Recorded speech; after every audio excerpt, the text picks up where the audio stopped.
Assalamualaikum warahmatullahi wabarakatuh. Para bapak ibu, guru ingkang kinurmatan, para tamu saha dumateng para kanca siswa-siswi ingkang kula tresnani. Sepisan malih marilah kita sami ngaturaken puji syukur dumateng Gusti Allah Subhanahu wa taala ingkang sampun maringi rahmat, nikmat lan hidayah sehingga kita saged ngelumpuk menika kanthi wilujeng.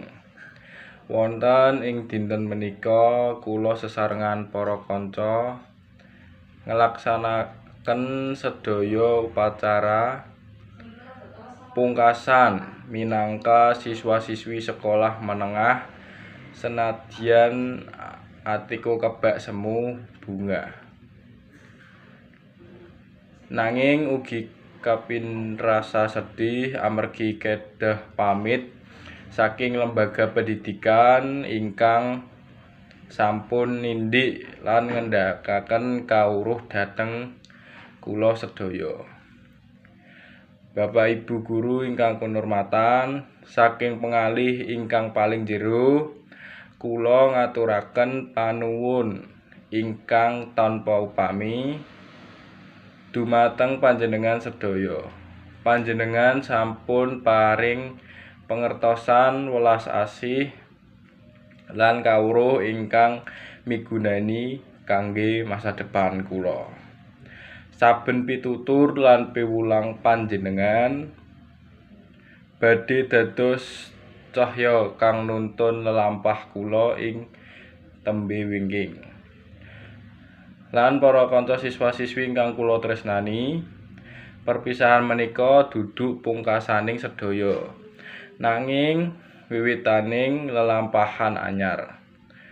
Mugi-mugi kita tansah semangat gayuh cita-cita lan ngibadah dumateng Gusti kanthi temen lan ikhlas.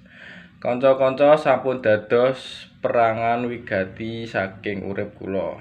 Seneng, sedih, guyonan, rembugan tugas sedaya dados kenangan ingkang boten saged kula lalekake. Kula nyuwun pangapunten menawi wonten kekurangan, kelepatan utawi tindak tanduk ingkang boten kersakaken nalika sesrawungan. Mugi panjenengan kersa maringi pangapunten saking pengalih ingkang suci.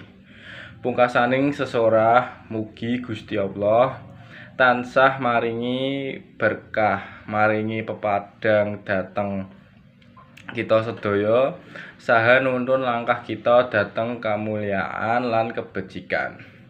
Wassalamualaikum warahmatullahi wabarakatuh.